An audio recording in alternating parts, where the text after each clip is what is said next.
Solo camping holds a certain romantic appeal. You pack a bag, leave the noise of the city behind, and step into the quiet isolation of the woods. Out there, the implicit assumption is that any danger you face will be strictly natural, a sudden storm or a wandering bear. But total isolation removes the invisible infrastructure we rely on every day. There are no neighbors to hear you shout, no cell service to dial for help, and no immediate emergency response if something goes wrong. Messgraph illustrates a strange quirk of human psychology. It maps an actual escalating physical threat against our brain's perception of that danger. When faced with the terrifying prospect of a human predator miles from civilization, our minds will actively fight the reality in front of us. We can see exactly how this psychological blind spot plays out by examining 3 separate cases of campers encountering malicious actors in the wild. As the physical danger in these stories increases, the victims' brains suppress the warning signs. The true hazard of the deep woods often lies within the mind. Internal psychological blind spots can act as an anchor, holding a person in place even when every environmental signal indicates a need to flee. On his 3rd night alone in a remote Utah forest, a camper was sitting by his fire when the silence broke. From about a half-mile away in the pitch dark, he heard a man screaming at the top of his lungs. This flowchart demonstrates a cognitive defense mechanism known as normalcy bias. To avoid a panic response, the camper's brain immediately forced that terrifying audio data through a mental filter, categorizing the human scream as the screech of a wandering mountain lion. By morning, physical evidence began to mount. The camper walked down to a nearby lake and found random items, bags, food wrappers, and junk, scattered in a perfectly straight line through the sand, ending abruptly at the edge of the completely still water. Instead of packing his gear, he returned to his tent and made lunch. He actively distracted himself with camp chores to manually suppress his growing paranoia. The rationalizations collapsed that night.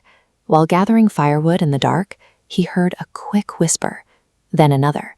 He soon realized there were 3 or 4 distinct voices softly whispering back and forth, actively coordinating around the perimeter of his camp. His reliance on logic almost doomed him. Normalcy bias will force a safe, comfortable narrative onto a terrifying situation, right up until the moment a threat is physically inescapable. Another hiker ventured off-grid and immediately noticed a man on the trail ahead of him. The man was walking at an unnaturally, deliberately slow pace, forcing the hiker to catch up to him.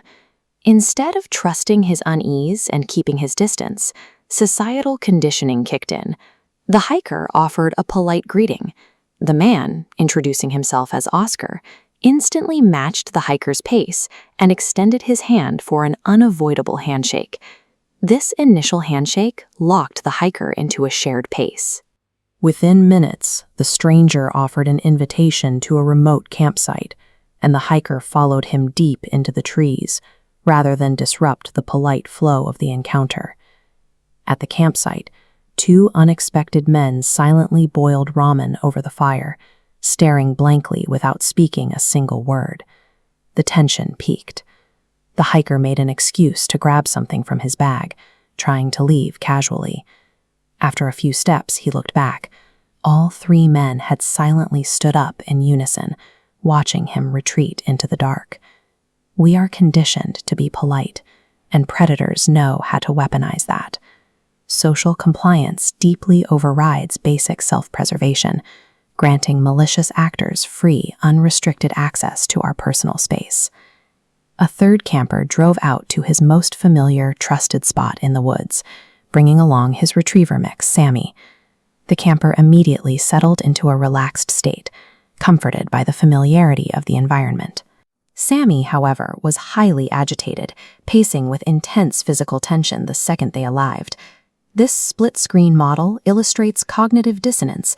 The left side shows the human brain struggling to reconcile the comforting memory of the campsite with subtle environmental warnings. The right side shows an animal's pure, immediate threat reaction, entirely unburdened by logic or memory. As night fell, that pure instinct activated. Sammy locked on to a shifting shadow in the trees, bolted into the darkness barking aggressively, and then vanished into total silence. The camper grabbed a flashlight and sprinted after her.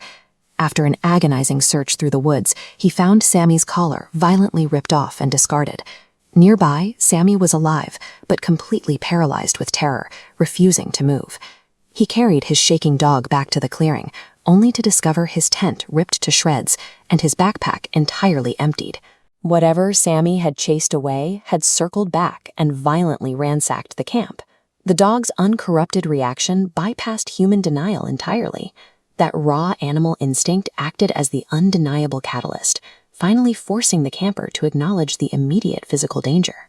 All three of these stories share the exact same aftermath. Police investigations led nowhere, no explanations were found, and the campers were left with nothing but empty dirt parking lots and abandoned trails. The wilderness offers absolute anonymity.